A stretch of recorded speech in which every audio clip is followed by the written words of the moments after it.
Brava Executive Search e Aliá Mentoring apresentam Café com Sal.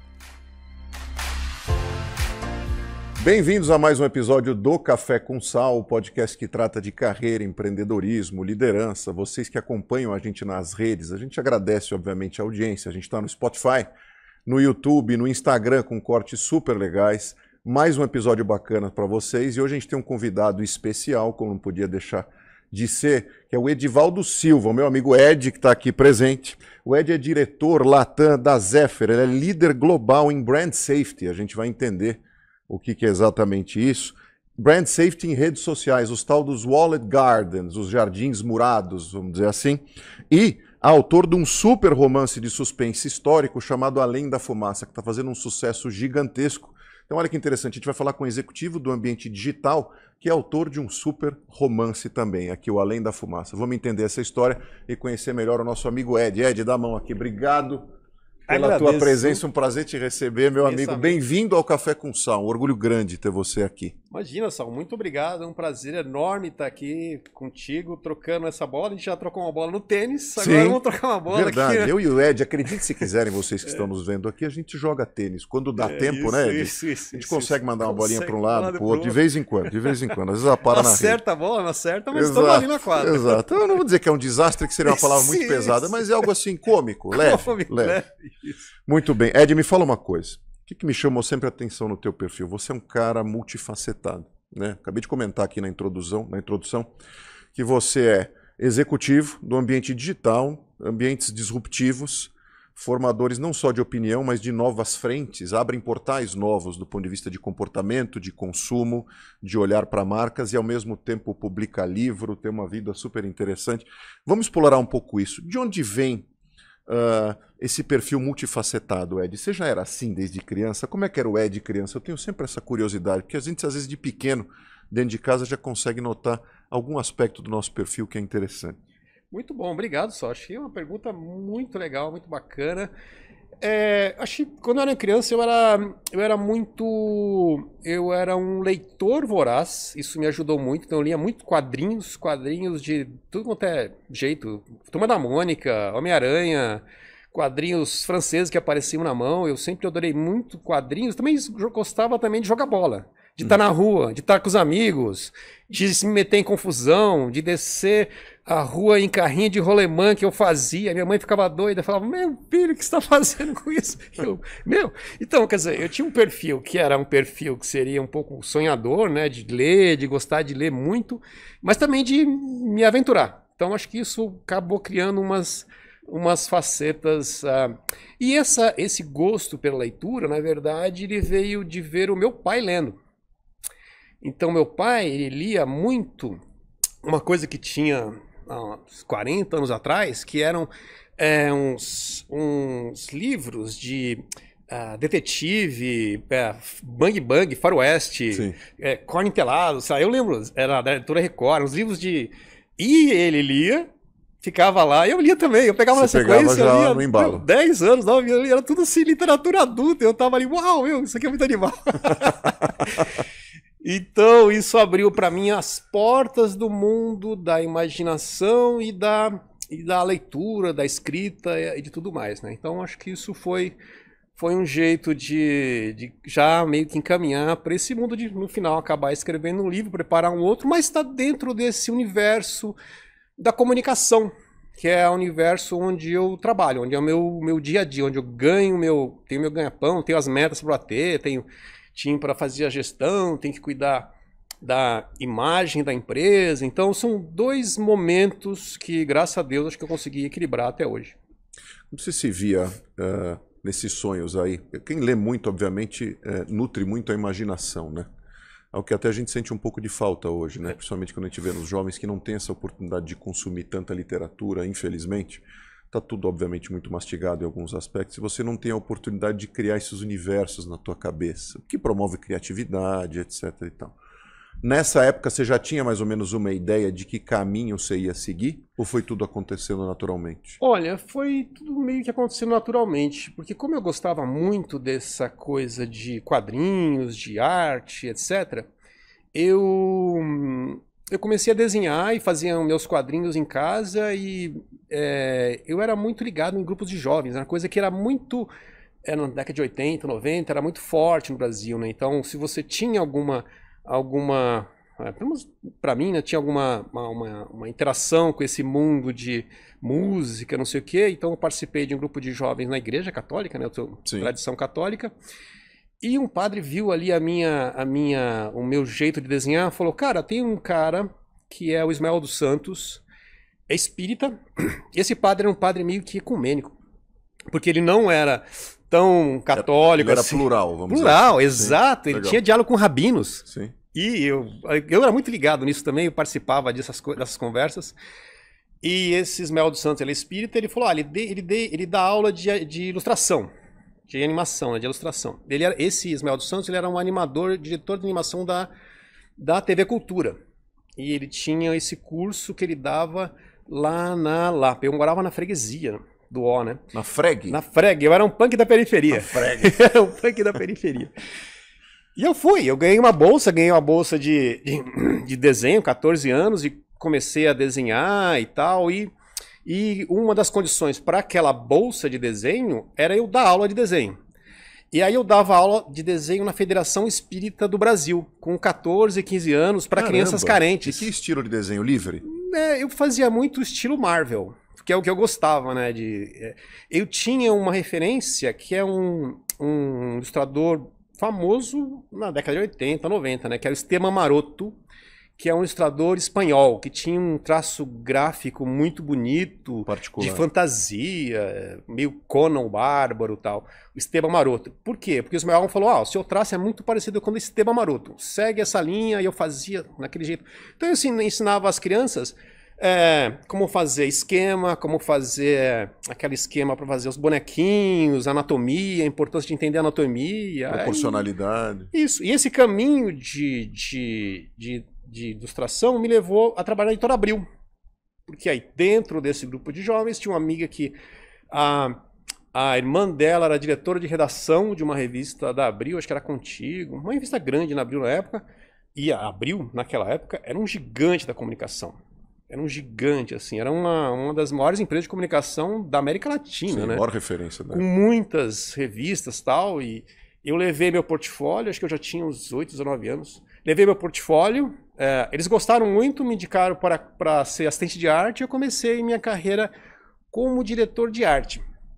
Então, isso me levou para o caminho da direção de arte, fiz uma faculdade de design, de arquitetura, de marketing, depois eu fui em publicidade, fiz uma pós na USP em marketing digital e depois fiz um mestrado na Unicamp em multiplataforma. Então, mas esse foi um caminho paralelo que eu fui fazendo de acadêmico, né? Mas o meu caminho profissional já começou aqui, ó, bem cedinho, e já trabalhando na Abril como assistente de arte. Aí eu peguei toda essa fase de crescimento, eu peguei o começo do computador chegando, e o começo do computador derrubando a carreira de design gráfico no Brasil e no mundo, né? Então era uma carreira em que você tinha bons salários, você tinha o Prêmio Abril, a gente até ganhou um Prêmio Abril. Você era um artista. Era um artista, mas, cara, o computador veio, aí teve os prós e contras do negócio. Primeiro que ele democratizou bastante o acesso a essa coisa de design, não sei o quê, mas baixaram os salários, baixaram o tempo de vida na carreira. Então eu tinha diretores de artes que eram meus chefes, que eram caras muito famosos e tinham, sei lá, 50, 60 anos, ainda trabalhavam na Abril, trabalhavam na DPZ, trabalhavam na Macan, eram caras assim muito bons, viajados, etc. Cobiçados. Isso, derrubou, porque o computador facilitou o acesso. Você tinha que... Eu fazia arte no Nanquim. Então eu lembro que eu fazia lá toda a diagramação, o design da página, pensava como ia ser a página e tinha que mandar para escrever na lauda como teria que ser o desenho gráfico do texto. Tudo era muito, muito cerebral. Você tinha que imaginar tudo, porque você não tinha um computador para ver na tela como ia ficar. Agora você puxa lá. Não é ruim, como vocês podem ver, né? Como você pode ver, eu trabalho nesse mundo digital. Claro. Então, qual foi graças a Deus, a minha sacada? Foi abraçar o mundo digital, foi abraçar essa mudança e eu mudei de área. Sim. Dentro de uma editora que eu ajudei a fundar, porque eu ajudei a fundar a editora Peixes, tinha ajudado a fundar a editora Azul, aí eu ajudei a fundar a editora Peixes, funcionário número 3, fui convidado pelo Carlos Arruda e Ângelo Rossi a ser o primeiro designer da editora Peixes. A gente lançou Sexy, Viver Bem, Próxima Viagem, Fluir. A Fluir era a nossa revista, Caminhos da Terra, de Ecologia. Ed Surfista. Isso. Essa eu queria ver. Então, aí eu lá dentro a gente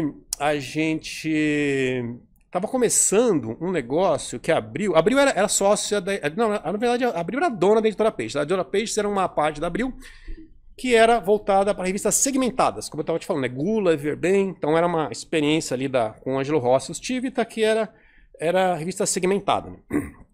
E eu comecei a fazer o design das primeiras revistas, tal. A editora foi crescendo. E em um dado momento, a gente começou a ver no mercado surgindo uma coisa nova, que era uma parceria entre a Folha de São Paulo e a editora Abril, num negócio chamado UOL, Universo Online. Isso em 95, 96, né? Sim. E já tinha uns 2, 3 anos essa parceria. E a um dado momento, o Carlos Arruda, que era o diretor editorial, editor de marketing, diretor comercial da editora Peixes, chegou para mim e falou: Ed, cara, tem essa parceria que a editora Peixes está fazendo com o UOL. E ninguém sabe como tocar esse troço aqui. A parceria é o seguinte: o UOL vai dar de graça pra gente o espaço nos portais. Aí eu olhei pro Carlos Arruda, que era chefão, bem mais velho que eu, cabelo branco, um cara experiente do mercado de revista, né? Eu falei: olha, Carlos, cara, você fez um péssimo negócio, hein? Ele falou: porra, como assim? Eu fiz um péssimo negócio. Cara, de graça, velho. De graça é muito caro. Não vale a pena.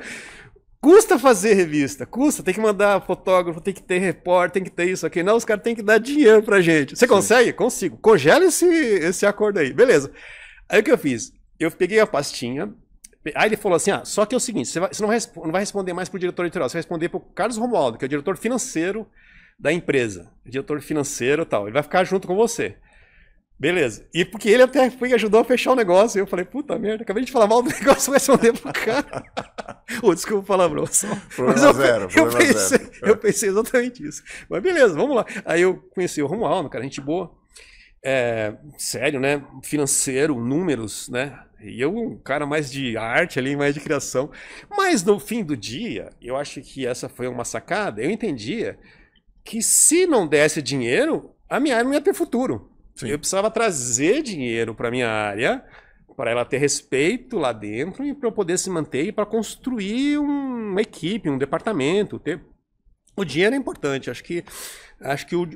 Fazendo um parênteses aqui, né? O artista tem que enxergar o dinheiro com a importância que ele tem. E ele é importante para você fazer um filme, para você juntar uma banda e fazer uma música, para você lançar um livro, para você divulgar um livro. Então acho que a gente tem que pensar: bom, como é que eu faço que com esse produto seja vendável? Ele sai, ele tem acesso, né? Então foi intuitivamente, na verdade, né? Eu não tinha uma formação de business em nada, mas intuitivamente eu fui nesse caminho, peguei as revistas, juntei no portfólio e fui no Portal Terra, que estava começando, veio para São Paulo, a Telefônica comprou, tinha muita grana. Fui na Zipnet, Zipnet, lembra da Zipnet? Nossa. Pois é, então fui nesses caras. Data, Zionet, Real Media. E fiz um leilão, Aí a Terra ofereceu, sei lá, X mil reais por mês, 70 mil reais por mês, mais alguma coisa. Aí outro ofereceu X mil reais. O IG também tava bombando. Sim. O IG naquela época tava bombando. Nizam Guanais era o dono do IG. Era um cara besta do IG. Aí voltei pro UOL e os caras do UOL falaram: tá bom, vamos rever o contrato. A gente dá, sei lá, 100 mil reais por mês, mais todos os computadores, mais toda a parte de cloud, não sei o quê, e beleza. Quer dizer, dinheiro e infra toda. Fechamos o contrato e os caras, você de volta, cara. Quer dizer, você criou uma realidade que não estava nem na cabeça. Não estava nem na cabeça deles. Claro, porque às vezes a gente tem essa relação esquisita com o dinheiro, né? Isso. E é trabalho, é produção intelectual, é arte, é tudo isso. Exato, vale, assim? tem claro, que ser pago, tem que ter o valor. E eles não tinham isso na cabeça, né? Que, pô, isso vale.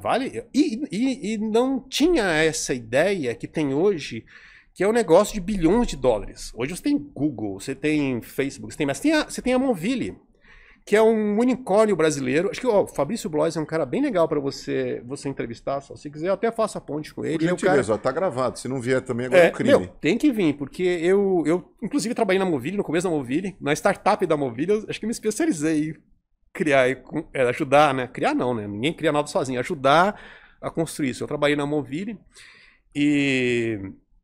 Nossa, eu até me perdi o que eu tava falando. Você está falando do Fabrício. Do Fabrício, mas antes... Você estava falando da questão econômica, de um mercado de bilhões que ninguém tinha entendimento sobre isso, do potencial que isso tinha. Empresas de bilhões que são empresas gringas, americanas, né, com essas que a gente conhece, que se falam em bilhões de dólares. Os unicórnios. Mas também os brasileiros, como eu falei, a Movile, tem outras grandes empresas brasileiras, MapLink, tem outras grandes empresas brasileiras ou latino-americanas, como o Mercado Livre, que também é um gigante do e-commerce, né?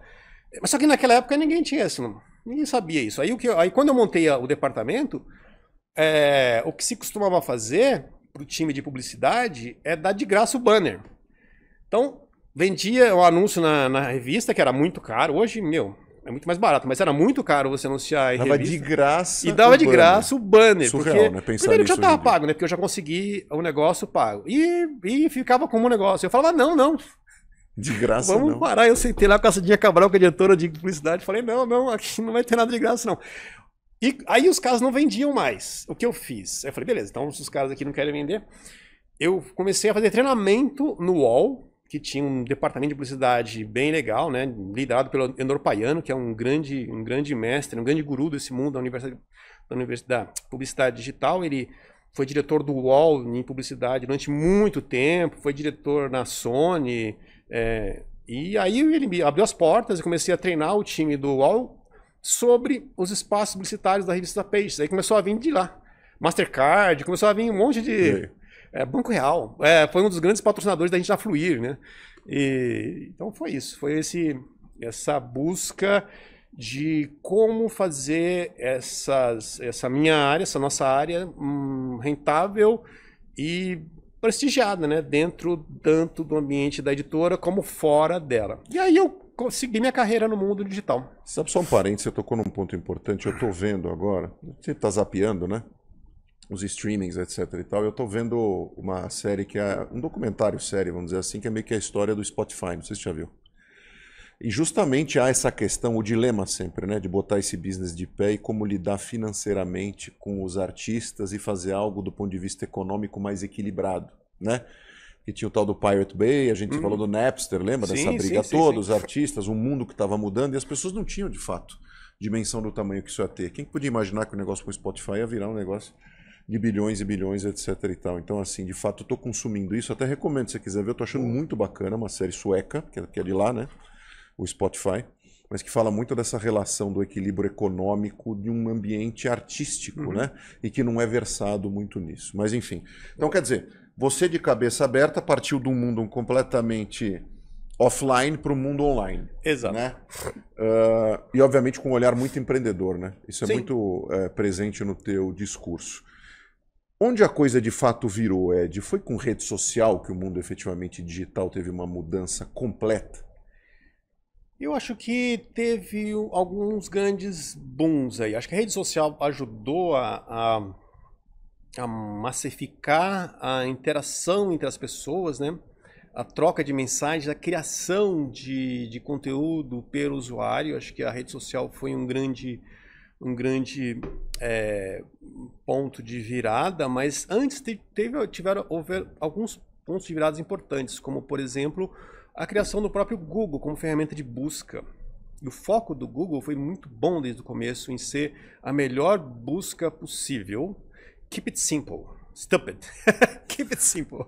Então você tinha o Yahoo concorrendo com o Google, e Yahoo tentou de tudo quanto é coisa, né? Eles tentaram ser um portal, tentaram ser isso, tentaram ser aquilo, tentaram ser busca, e o Google manteve. Verdade, né? Se você fizer. Quando você lembra da marca Yahoo, né? Ou pensa na marca Yahoo, você consegue pensar em inúmeras coisas. Inúmeras coisas. O Google não, né? Você tem algo bem direcionado. E com esse foco, eles conseguiram fazer inúmeras coisas. Sim. Que mas agora primeiro se estabeleceram como um maior portal de busca. Quer dizer, conquista teu bairro, depois a cidade, Aí depois o estado. Começaram a comprar outras empresas, compraram o Waze, compraram o YouTube, compraram outras empresas e foram crescendo essas empresas, né? Agora estão investindo em inteligência artificial, que eu acho que vai ser acho não, todo mundo sabe disso, é mais do que falado, é Aliás, a grande nova quentes revolução relacionados à inteligência artificial. Exato. Né? Mas muitas voltando, movimentações. voltando um pouquinho, Sim. acho que teve essa movimentação de... E também, uma outra coisa que eu acho que foi importante, que não é nem só do ponto de vista de criação, criatividade, ou empresa ou tal, são as redes. Foi a evolução das redes, né? Então você tinha uma rede, tanto a rede de internet quanto as redes de telco, né? 2.5, 3, 4, 4.5, agora a gente vai ter a rede 5, isso massifica e aumenta o acesso à internet e às redes. Então tem toda a questão que é técnica, que é essa questão das redes, que foram evoluindo. De infraestrutura. De infraestrutura. O acesso mais barato, então se barateou o acesso, aí você aumenta o acesso para a população, e com isso as empresas criando soluções para esse ambiente que cada vez gera mais e mais acesso à internet e às redes. Falando especificamente de rede social, a gente comentou aqui no começo, né, que você é um cara que está numa empresa que é líder em brand safety. O que é um brand safety, Ed, para quem não sabe? É uma coisa razoavelmente nova e que tem um mercado bem grande aqui na nossa América Latina, né? Até pelo que eu estava até te comentando, né? Que eu tive no México há umas 2 semanas, fiquei uma semana lá e num evento chamado Advertise Week Latam, que é o principal evento de publicidade digital na América Latina, né? Muita gente, grandes empresas lá, né? E eu liderei um painel junto com Havas, com Mars, com Telefônica, com PAG, que é outra agência gigante, né? IPG Group, sobre esse tema, Brand Safety, Brand Suitability, nas redes sociais. E o Wallet Gardens, né? Como a gente falou, né? Wallet Gardens, para quem não sabe, são os ambientes cerrados, os jardins murados, tá falando em espanhol. Os jardins murados, cerrados, onde você faz tudo lá dentro, né? E até bem pouco tempo atrás, os anunciantes, as marcas, estavam muito tranquilos com o Facebook, com o Instagram, com o YouTube, achando que não, é um ambiente seguro, tal, não tem problema. Mas não é bem assim, né? Você tem um certo risco lá dentro, porque é um conteúdo que não é um conteúdo da web aberta, que é baseado em publisher. Não, é conteúdo baseado o usuário que cria o conteúdo e publica o conteúdo. Então você pode ter conteúdo de vários tipos, de terrorismo, de álcool, de drogas, etc. Né? E a gente está falando também do ambiente do fake news, né? Exato. A produção em massa de fake news. Muito bom, exatamente. E o fake news, né? Com inteligência artificial, criando fake news sobre muitos temas, inclusive com as marcas, né? Criando o Ronald McDonald como terrorista, não sei. Então acho que isso abriu muito os olhos das marcas e começa a ser um tema relevante você ter o brand safety, o brand suitability, não só na mídia aberta, na open web, na programática, né, mas nas redes sociais. Nos jardins murados. Exato, porque eles têm filtros de proteção, mas não são suficientes. Por quê? Porque não é a especialização deles, né? E, obviamente, eles querem monetizar o máximo possível o seu inventário. Sim, né? claro. Então Né? você vai ter uma curadoria, mas até um certo limite, ao ponto de você não prejudicar a própria ferramenta, o alcance da tua ferramenta. Aí o que a Zephyr faz? O que a gente faz? O que as empresas de verificação fazem? A gente funciona como auditoria. Então eu entro como auditor de conteúdos que não são saudáveis para a marca, são perigosos, como eu falei. São 12 categorias, a gente segue o padrão da GARM, que é Global Alliance for Responsible Media. Isso que eu ia te perguntar, quem determina? Então, isso é uma associação global. Que dentro da associação global tem associações como o IAB, que é o Interactive Advertising Bureau. O IAB é um dos principais organizações empresariais, né, desse mundo digital. Então tem Google, Facebook, a Macan, as grandes agências, todas elas e grandes marcas fazem parte do IAB. Então o IAB faz parte da GARM, Global Alliance for Responsible Media, as grandes marcas, as grandes agências e o que faz a associação? Ela meio que define o que é verificação de qualidade de mídia, o que é importante ter como padrão de brand safety. Então são 12 categorias, discurso do ódio, álcool, armas, munição, conteúdo adulto, desinformação é uma das categorias novas, é importante, desinformação. Legal. E com uma ferramenta como a Zephyr, a marca ela consegue definir o seu próprio brand safety. O que é brand safety? Voltando para a sua pergunta. O brand safety é exatamente isso, é garantir que a marca esteja segura nesses ambientes. Então, dentro dessas categorias, com essa auditoria, você consegue definir para cada uma dessas categorias qual o nível de risco a marca aceita. Então, se ela aceita o nível 0, nada, o nível baixo, o nível médio ou o nível alto dessa categoria que está lá, como drogas, álcool, etc. Então, só para explicar um pouquinho, de acordo com o GARM, o nível baixo de risco é um nível conteúdo educativo. Então, por exemplo, para a linha de álcool, né, para a categoria de álcool, seria a história do vinho no Chile. Ok. Conteúdo educativo. O risco médio seria entretenimento, novela, uma notícia falando de como cresceu a exportação do vinho no Chile. O risco alto é o cara que tá bebaço, pega o carro, bate, ou tá falando umas besteiras. Sim, esses memes que a gente vê por aí. Exato. Então, assim que se define, e com uma empresa como a Zephyr, que você consegue definir qual o seu nível de risco. Por quê? Porque o brand safety, que a gente chama de brand suitability, que é adequação, muda. Então, para Disney, tem que ser tudo sem risco nenhum. Não pode falar nada de arma, não pode falar nada de álcool, nada de nada. Para Diageo, por exemplo, que é uma marca grande, marca de bebida, o nível médio de risco, ou seja, notícia, novela, alguém tomando um drink ali numa novela, não tem problema. Isso é natural, faz parte do ambiente deles, inclusive o ambiente que eles querem estar. Exato. Exato. Por isso que você tem essa categorização e você foge do standard da rede social, que vai sempre te dizer que 99,9% é seguro. A gente olha faz o modelo que o cliente pediu e a gente fala, não, é 95%, precisa otimizar isso aí, precisa chegar no 100%. Então a gente faz essa curadoria, essa auditoria e otimiza para ajudar a chegar a marca da sempre segura. Olhando esses walled gardens, esses jardins murados, as redes sociais, na média, os clientes hoje apresentam maior preocupação com que rede específica?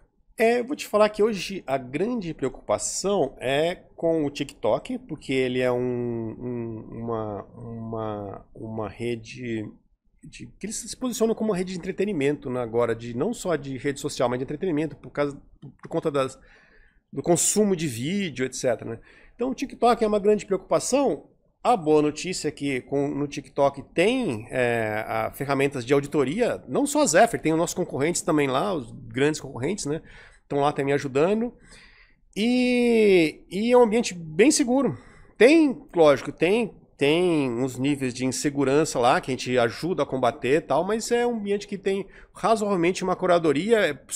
Para minha surpresa, outros ambientes como o Meta, por exemplo, eles estão que as agências e as marcas entendem como mais seguro, não. Quando a gente começa a fazer auditoria, é o contrário. A gente fala, o TikTok é mais perigoso, não, necessariamente. Porque assim, a gente é pai, né? Essa conversa está o dia inteiro, o tempo todo dentro de casa. O que nossos filhos estão consumindo, por quanto tempo, o quanto esses influencers de fato influenciam em hábitos, em ideias, principalmente no nível e na segurança da informação.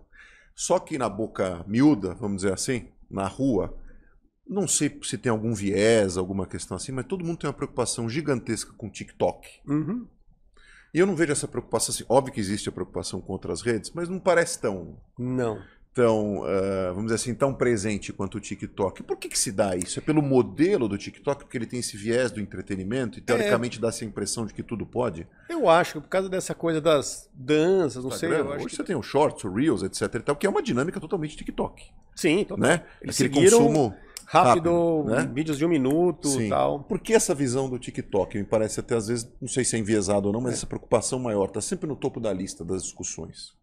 Eu acho que é um pouco disso que você falou, né? Porque é uma rede que cresceu muito rápido, muito rapidamente, ganhou uma adoção muito rápida e por isso causou essa preocupação. Acho que também essa coisa de o fato de ser chinês, né? Eu acho que teve um lobby aí meio que americano contra os chineses, até foi durante o governo Trump, que eles até tentaram proibir o TikTok lá nos Estados Unidos, mas acabaram não conseguindo, porque ele cresceu, ganhou relevância e tem uma empresa americana como a Zephyr. A Zephyr ela nasceu na Califórnia, cresceu mundo afora eu toco a operação aqui na América Latina, é uma empresa americana, 100% americana, todos os dados têm que passar por servidores nos Estados Unidos, então eles se provaram seguros desse ponto de vista para o mercado americano, então beleza, estão mais seguros. Mas eu acho que uma coisa que ajudou também a abrir os olhos das marcas, das agências nesse momento, nesses últimos tempos, foi a questão para que não é só o TikTok que a gente tem que olhar, a gente tem que olhar também para Instagram, para Facebook, para Twitch, para Twitter. Até eu vi uma notícia hoje falando do risco grande de brand safety no Twitter. Eu vi uma notícia hoje, acho que no New York Times. Então, existe. Por quê? Porque o conteúdo gerado pelo usuário, você não tem controle. O cara coloca lá, você não sabe. Por mais que tem filtro que tenha lá, sempre tem alguém. Você tem que ter alguma ferramenta que faz machine learning, inteligência artificial, que faz a varredura do vídeo, do que está rolando, para já ir em tempo real junto com a sua campanha, porque a gente roda junto com a campanha da marca, para ver no que tipo de conteúdo ele está financiando. Porque no fim do dia você está financiando aquele conteúdo. Claro. Eu queria te perguntar, porque assim, em que momento, porque assim, quem trabalha com consultoria, ou pelo menos uma certa curadoria, etc e tal, nem sempre, e esse é o mundo dos sonhos, você é chamado no D0 do projeto, né? Chamar quando a encrenca já aconteceu. A porta já abriu, o ladrão já entrou, né? E a gente está passando por uma crise grande do ponto de vista de, não vou dizer de confiabilidade, mas não crise, mas eu acho que uma releitura, ou estamos revisitando, não só como sociedade, mas os CMOs que eu converso de mercado, a utilização de influencers, principalmente influencers já massificados, né? É uma preocupação disso, tanto que hoje você tem um ranqueamento de influencers, né? O CMO e sua equipe, as agências envolvidas, etc e tal, quem está à frente do marketing dessas grandes marcas, é alguém que chama uma empresa como a tua lá desde o D0 ou normalmente vocês vão para apagar incêndio? Como é que está essa relação hoje? Não do D0, porque essa adoção começou a ser mais acelerada agora, né? E já está rodando, as campanhas já estão rodando, né? Então a gente entra para entender o momento das marcas, como elas estão na sua defesa da marca, né, o brand safety, nas redes sociais. A gente entra um pouco depois, né? Voltando à questão dos influencers, acho que você tocou um ponto muito importante. Eu tive várias reuniões no México na semana passada, além do evento, e uma delas foi com a Fabiola Gomes, que ela é diretora para Coca-Cola na Essence MediaCom, que é uma grande agência global do grupo M, né? E ela me falou exatamente isso. Fala, cara, sabe o que eu quero saber? Quão efetivamente os influencers estão ajudando de verdade minha marca, porque a gente investe muita grana nisso, então eu quero entender, é efetivo? É verdade? Os caras... Tem uma métrica para isso? Tem uma métrica? Então, exato, então é uma coisa que os CMOs, as agências estão começando a tentar entender, a ver quanto é de verdadeiro, quanto é de fraude, né? Os likes, os links, a criação daquele influencer, né? Porque acabou virando um negócio importante, então acho que as marcas estão voltando e aquele espaço amostral é qualificado atrás para entender a qualificação disso. Perfeito. E aí isso vir depois que a coisa está sendo feita. Exatamente, a gente entra, o negócio já está lá, já estão gastando dinheiro, aí me chamaram a gente já trabalha com eles. Seria um projeto extra de trabalhar também nessa frente para entender como funciona esse universo aí dos influencers nas redes sociais. E a gente biologicamente não tem outra possibilidade a não ser evoluir. Eu acho que o mundo de fato evolui, ele é um mundo muito melhor hoje. No entanto, eu sempre digo aqui é cada vez mais complexo. Né? Exato. Olha o nível de coisas que você tem que entrar hoje em dia. Falando em pluralidade de assuntos, complexidades e também abrir novas portas, você é um cara que estando dentro uma carreira super bem sucedida dentro do digital, mídias, walled gardens, brand safety, etc e tal. Aí você me aparece com um bichinho, uma criação sua, chamado Além da Fumaça. Como é que isso aqui aconteceu? Um cara do digital ser autor de um dos romances, né? Que a gente falou aqui de suspense histórico, melhor ranqueados hoje na internet, nos principais rankings de romance, super falado. A hora que eu abro rede social, tá todo mundo, alguém comentando de Além da Fumaça, etc e tal. Como é que isso vai acontecer? Claro que ouvindo a tua história dá para entender um pouco, mas do nada veio isso? Ou era um sonho antigo? Como é que é isso? Legal, Sal. Isso aí na verdade, sim, é um sonho antigo, né? Um sonho que estava meio guardado ali, nessa coisa de seguir esse momento mágico da minha infância em que eu lia muito, buscava muito, escrevia, fazia quadrinhos e acabei indo para o mundo corporativo da comunicação. A minha área de trabalho é na comunicação, né? Então eu tinha sempre isso guardado. Na verdade, ele veio de um conto que eu escrevi há bastante tempo atrás, que eu fiz até um roteiro para um curto desse conto, que era chamado Deus do Arco-Íris. E esse Deus conto do Arco-Íris. Levi Assou. É uma lenda africana. O Deus do Arco-Íris. Na verdade, esse conto foi baseado num professor de trompete que eu tinha. Eu estudei trompete um tempo. Professor de trompete, só o Ed, né? Então, é sensacional. Hoje eu estudo piano. Espetacular. Eu toco piano, cara. Mas eu comecei com trompete. O Ed, para quem quiser acompanhar, depois o Ed passa as redes sociais, se você quiser, claro, né? Vamos fazer o teu brand safety Não, aqui também. por favor, pode Mas seguir. o Ed nas redes sociais, você se abre assim, às vezes a rede do Ed tem assim, tem gente super conhecida falando dos livros dele, tá ele em eventos ao redor do mundo palestrando sobre brand safety, etc e tal, no ambiente digital, e tem o Ed tocando teclado em banda de rock, assim, rock progressivo, hard rock. O que vocês imaginarem, assim, esse é o Ed. Tá? Enfim, vocês verem o convidado que a gente tem. O John Travolta. Eu fiquei feliz tocando John Travolta. You are the wonder of one. Mandando ver. Um monstro. Legal pra caramba. Então, esse é meu caminho na música. E aí, esse professor, ele era um taxista. Vida real, é um cara taxista. Ele era separado, a mulher morava em Salvador. E tinha 2 filhos lá, e ele tocava o dia a dia dele aqui, sendo um professor e taxista. Falei, cara, que personagem interessante. E o táxi era pra pagar as contas, né? Porque só a música, infelizmente... Sim, você não tem previsibilidade. Não tem previsibilidade, né?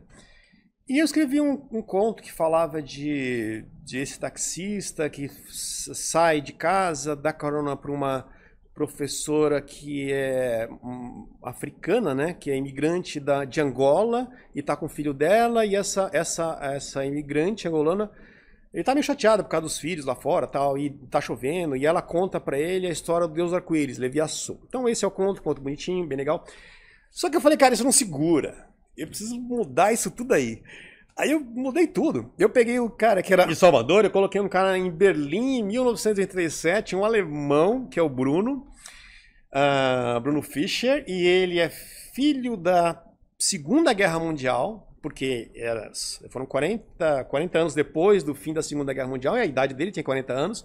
Então Berlim está nos escombros da Segunda Guerra, mas ainda tem muitos ecos do nazismo, né? Então ainda está vivo ali o neonazismo disfarçado, né? Alemanha Oriental. Exato. E nem todo alemão é nazista, pelo amor de Deus, claro que não. Mas aí existia ainda a busca pelos nazistas, inclusive, né? Pela Mossad, mas eu vou falar isso daqui a um pouquinho.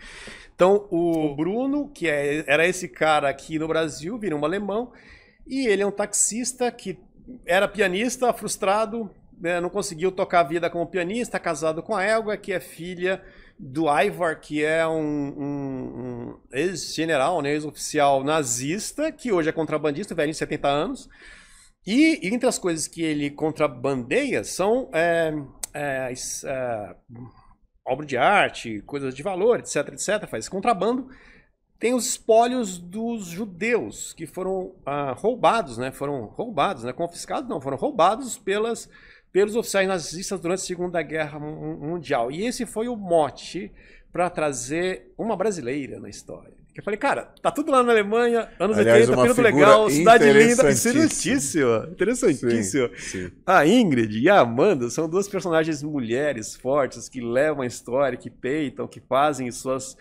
E num momento muito, muito interessante da história do Brasil e do mundo, né? Que é o começo dessa libertação da mulher, né? Então a mulher vinha de um momento de muita repressão, né? Dos anos 70, começando a se libertar. Então no Brasil você tinha a TV Mulher, né? Que foi uma primeira TV... Sim. Que é a Marta Suplicy, né? Ela, inclusive, ela é sexóloga, ela falava de sexo, era uma coisa nova na televisão. Marta Suplicy, Marília Gabriela. Ala então, Sherman. Exato, Ala Sherman. Dancing Days, as novelas falando da libertação da mulher. Então...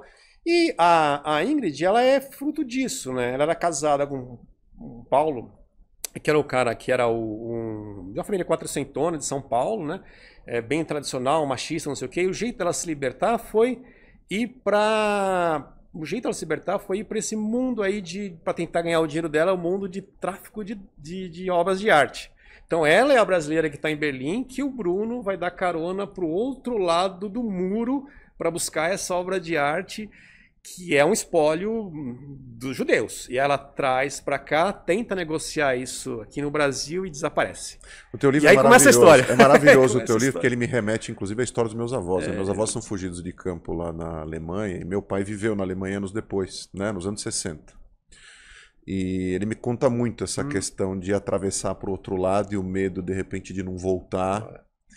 E ele conta histórias assim inacreditáveis desse submundo que acabou virando a Alemanha Oriental e que até hoje economicamente sofre, né? Em função disso. Não existe mais o muro, mas você claramente vê, não sei se a gente pode usar esse termo, mas um déficit de exposição a mundo, um déficit do ponto de vista industrial e de produção lá. E de fato, não vou dizer que parecem dois países, mas ainda muito atrás. Sim. Da Alemanha Ocidental, tudo em função disso, né? Ainda são muito filhos da sequelas até guerra, hoje, né? Sequelas até hoje, etc. O teu livro é espetacular. Obrigado, é uma delícia eu fico... Não, imagina, tá aqui, aliás, eu tenho uma edição, obviamente, autografada. Feliz. Aqui, como vocês podem ver, ó, isso aqui é para poucos. Ó. Ed, me fala uma coisa. Onde a gente acha teu livro, né? Para que as pessoas podem consumir. Claro que é fácil achar na internet, mas que sites hoje é mais tranquilo achar. E que livros você está lendo hoje? A gente quer saber. Você acha o livro na Amazon, em várias livrarias, né? Livraria Cultura, Livraria Martins Fontes, nos sites até Magazine Luiza você consegue achar o Além da Fumaça, tá bem divulgado assim, tá. E na Amazon ele tá com um bom ranqueamento, né? A gente está 5 estrelas lá, 4.5, 4.7, mais de 28 comentários. Muita gente entendeu o livro e falou exatamente dessa...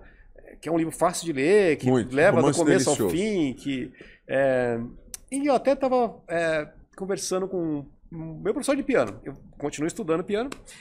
E ele falou, cara, olha essa frase que você escreveu. Porque eu escrevi uma frase que ele falou, isso aqui é música. Eu falei, então, qual foi o segredo? Eu falar, eu quero escrever um livro que tenha música, mas eu não quero escrever um livro que só fala isso, vai ficar chato pra burro. Então eu fiz uma história que tem começo, meio e fim, que mexe com muitos assuntos importantes. Muitos, inclusive culturais da época. Então assim, eu me vi pensando em playlists dessa época. Eu pensei em punk rock, depois eu pensei em rock progressivo. Eu pensei em um monte de coisa da época, jazz, blues, exatamente. Super legal. E o flerte desse mundo, né? Entre aspas, oriental com ocidental, o quanto essa informação estava passando, mesmo com esse fechamento todo. Né? Exato, e com uma história começo, meio e fim. E eu fiz, no final... uma homenagem que eu fiz para o povo judeu, né, que faz parte dessa história, né, e com Solomon, que é o velhinho, né, 70 Talvez anos. Meu primo, quem sabe. O avô, né, porque ele tem 70 anos, né, era um velhinho. Sim. E ele tem a frase, né, que ele fala pro filho dele, que é o Clovis, que é o agente da Mossad, que ajuda a caçar os nazistas aqui na América Latina. Isso aconteceu, é um fato real, né. Ele tem uma frase bacana, então eu termino com uma conversa entre eles. Não vou dar spoiler aqui não, porque leiam o livro, vocês vão gostar. E que loucura, né? A gente pensar naquela época, parecia tão distante, hoje tão perto, né? A gente vive um mundo maluco. Pois é. De narrativas e o que eu sinto muito na pele hoje. Obviamente o tema nosso não é esse hoje. Claro. Mas um mundo muito complicado, né? Sim, de inversão de narrativas e tudo mais. E a gente volta de novo para o mesmo lugar de perseguição, de antissemitismo. Exato. Exato. Eu acho que isso é um tema que a gente tem que trazer. E eu vejo muito pouco na tradição brasileira, né? A gente tocar nesse tema dos judeus, de como foi esse mundo, né? E pra gente, pra nossa geração, é muito próximo, né? Porque a gente viu isso perto. Muito Agora, próximo. as novas gerações não têm ideia do que foi a Guerra Fria. Esse é o perigo da atualidade, porque viu. assim, o antissemitismo ele sempre existiu. Sim. Só que era feio falar sobre. Sim. Então ninguém falava. Hoje a gente está indo para um lado perigoso que é cool ser antissemita, por causa de uma narrativa que política. Foi, exato. E hoje eu até vi uma notícia de um palestino. Ele escreveu um livro chamado Filho do Hamas. Ele é filho de um dos 7 fundadores do Hamas. Sim. E ele foi bem incisivo. Ele falou, gente, vocês estão caindo na narrativa errada. Não, o Hamas está errando. Ele errou desde o começo. Ele está usando crianças como escudo. Ele está usando... ele ele quis trazer o Israel para o banho de sangue e não tinha como Israel fazer outra coisa, porque olha o que os caras fizeram. Mas infelizmente sabe o que acontece? A gente vive um mundo E o cara hoje... é do Hamas, filho do Hamas, entendeu? A gente vive um mundo hoje em que as opiniões parecem ser maior que os fatos. Isso é muito perigoso e nenhuma opinião é maior que fato nenhum. Não, né? então, E por causa de uma polarização narrativa, né? política global, Sim. isso virou uma arma de guerra de narrativa, de inversão da realidade e tudo mais. Me preocupo E muito. que trabalha com o quê? Com ódio às gentes. Sim. O ódio à sua religião, a uma pessoa. Não é que você... Pelo que ela é. Pelo que ela é. É um ódio às gentes, né? Exato. Tanto isso vale tanto para quem tem ódio dos muçulmanos, que tem que ser respeitado. Não, isso vale para judeu, para muçulmano, que eu tenho grandes amigos, inclusive, Sim. do ambiente árabe, grandes Caramba. amigos. Sim, com isso certeza. vale para a comunidade Também. LGBTQIA+. Exato. Vale para todo mundo. É o ódio contra o outro. Isso Só porque não o outro é existe, aceitável. Isso né? não é aceitável. Exatamente. Em nenhum nível. Acho que você não pode ter um discurso antissemita, você não pode ter um discurso também anti-muçulmano, até porque o Hamas ele não representa a comunidade muçulmana, ele não representa os palestinos. Exato. Ele tem uma agenda. A agenda dele é eliminar o povo de Israel. É uma agenda utilizando o seu próprio de povo genocídio. para isso. Utilizando o seu próprio povo para isso. pra Então não dá, você não pode nunca ficar do Exato. lado desse mundo.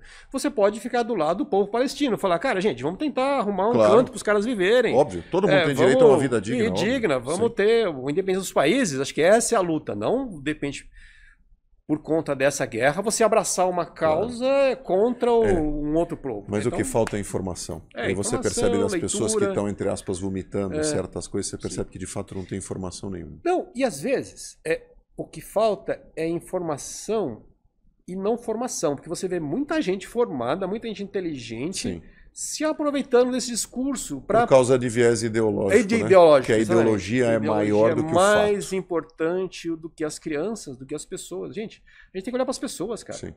Né? Acho que isso é o mais importante, né? Acho que o ódio contra a gente não deve ser aceito, né? Eu até tava até conversando com minha esposa, Denise, e falei, como é possível? A gente tá em 2023, né, cara? Isso ainda existe, né? Existe forte. Forte e, sei lá, Ucrânia, a Rússia invadindo a Ucrânia, bombardeando aquilo lá da torta direita. Loucura. E agora ninguém mais fala. E ninguém sumiu. Não. Sumiu, né? E a África também vive em guerra. Não, e genocídios que acontecem na África, ninguém também trata desse assunto. Tem muito que evoluir. Sem dúvida. Para melhorar nosso papo, me dá uma dica para finalizar de um livro que você está lendo. Olha, um livro que eu estou lendo, nesse momento, eu estou relendo, na verdade, um livro que eu gostei muito e que foi uma das inspirações desse meu livro, que é A Bruxa de Amsterdã. A Bruxa de Amsterdã. De Jan Willem van de Wetering. Eu peguei para reler. A gente vai botar a dica aqui para pessoa. É muito legal. Ele não existe mais, acho que está fora de catálogo, mas você pode encontrar em sebo. E é um livro muito delicioso, porque ele conta a história de dois policiais em Amsterdã, e ele é o principal. Eles são dois policiais e eles resolvem um mistério de uma mulher que morava num dos barcos ali no porto de Amsterdã, que foi assassinada. Mas a história toda, ela tem uma pegada meio zen, meio budista. É um romance policial que tem uma pegada super budista. Olha só. Porque o Jan Willem van de Wetering, ele viveu no Japão. Ele viveu em mosteiro budista no Japão, etc. E voltou para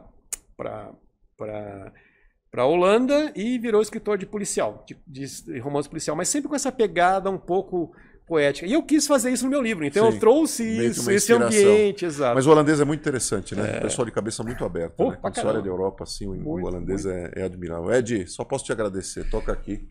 Obrigado pela tua presença, pela tua aula. A tua história, de fato, é uma delícia. A gente poderia ficar horas aqui conversando. Pessoal, muito obrigado pela audiência de vocês e pela atenção de vocês. O Ed, passa teu Instagram. Edivaldo A. Lino Silva, meu Instagram. Tem o Facebook do Além da Fumaça, que é o Além da Fumaça, o Facebook. Você pode ver muita coisa que está lá, que são os destaques, né? Ele apareceu na Rolling Stone como uma das principais lançamentos do ano de suspense. Na Vogue também tem uma matéria sobre na Vogue. Eu recebi uma menção honrosa no Latino Book Awards. Olha lá. Como um livro em língua portuguesa, um dos melhores filmes do ano do Latino Book Awards. Concorri com um monte de gente. Parabéns. E dia 9 eu vou 9 de dezembro. Na cerimônia. Meu aniversário. Eu não sei o aniversário, se Deus quiser, eu vou ganhar. Amém.